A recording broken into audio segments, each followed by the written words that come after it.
Halo teman-teman semua, jumpa lagi dengan channel saya, Percona Sailendra. Gimana kabar kalian semua? Semoga kalian sehat-sehat selalu.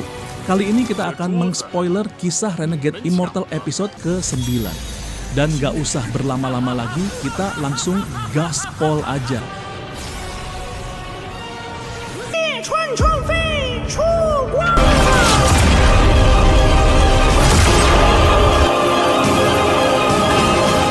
海桑田，运道轮转，顺时而仙。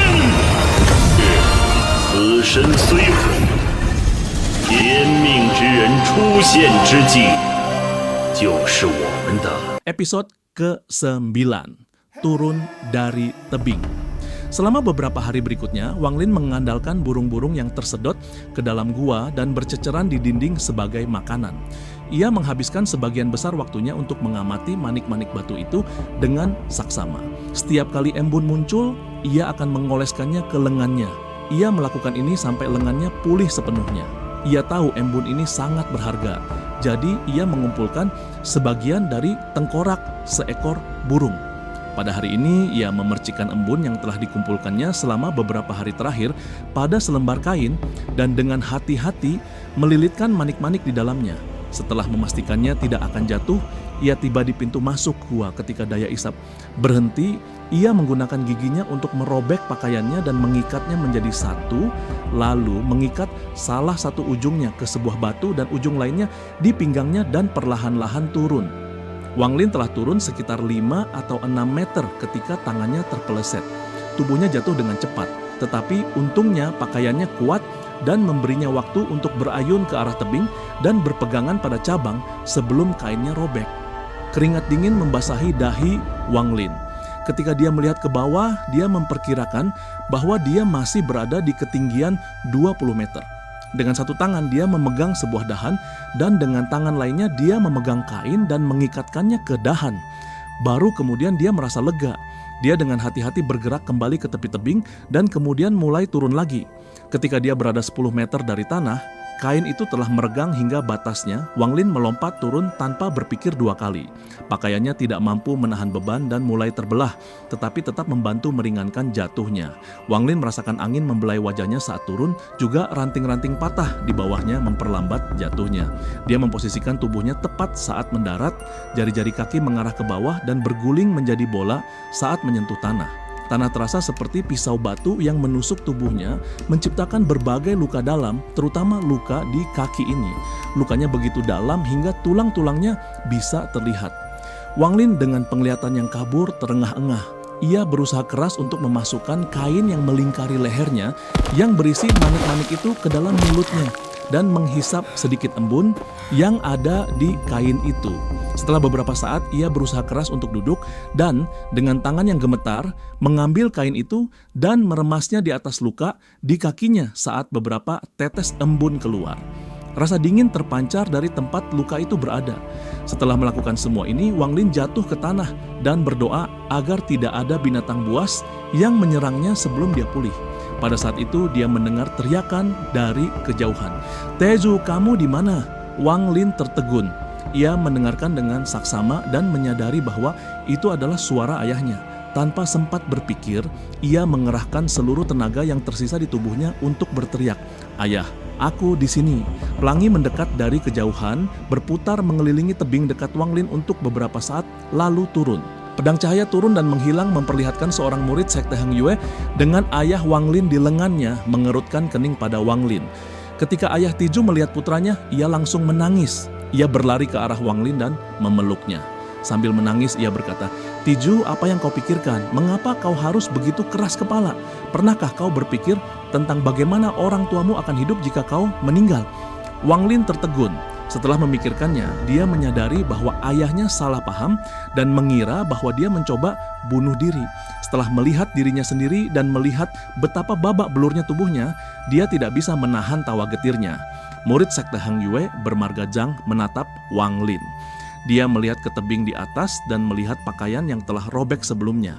Dengan beberapa lompatan, dia memanjat hingga mencapai gua. Dia merasakan suatu kekuatan, mencoba menyedotnya dan menunjukkan ekspresi terkejut. Namun, dia dengan cepat pulih dan melompat turun, seolah-olah kekuatan itu bukan masalah besar. Dia berkata dengan suara rendah, "Anakmu ingin bunuh diri tetapi diselamatkan oleh kekuatan hisap alami dari gua ini. Sekarang Wang Lin telah ditemukan. Mari kita kembali ke sekte dan biarkan tetua membuat keputusan." Murid sekte Hang Yue menggulung lengan bajunya, meraih kedua ayah dan anak itu, dan segera meninggalkan tempat itu.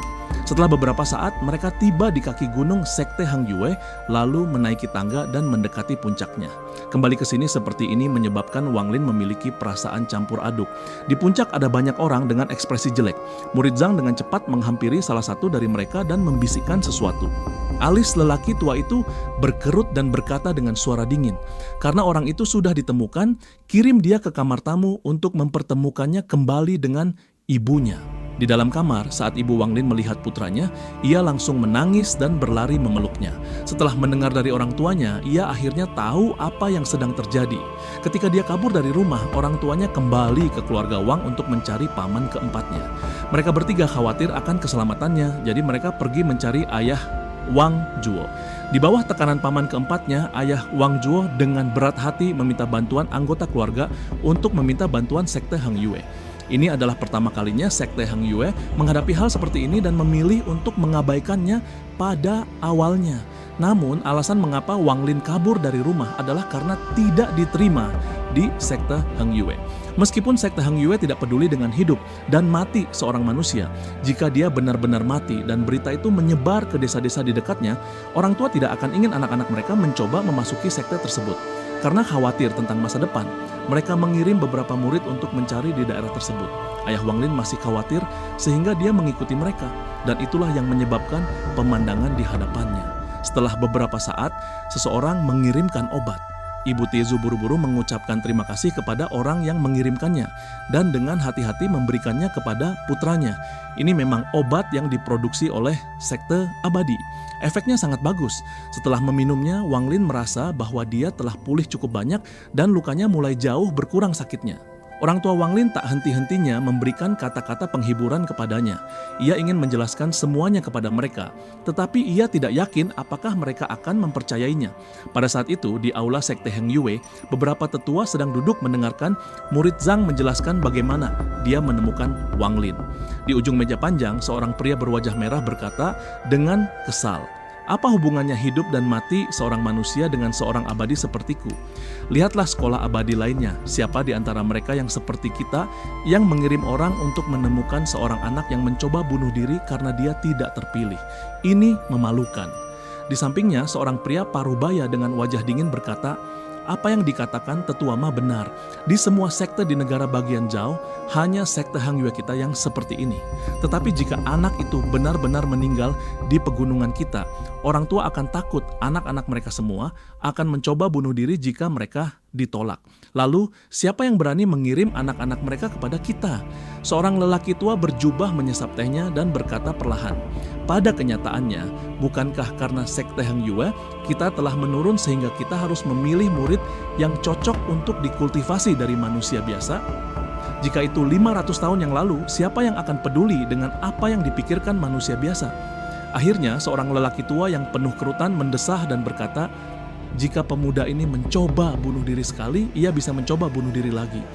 Untuk mencegah masalah ini berlanjut, mari kita buat pengecualian dan terima dia sebagai murid." Setelah selesai berbicara, ia melirik lelaki paruh baya itu.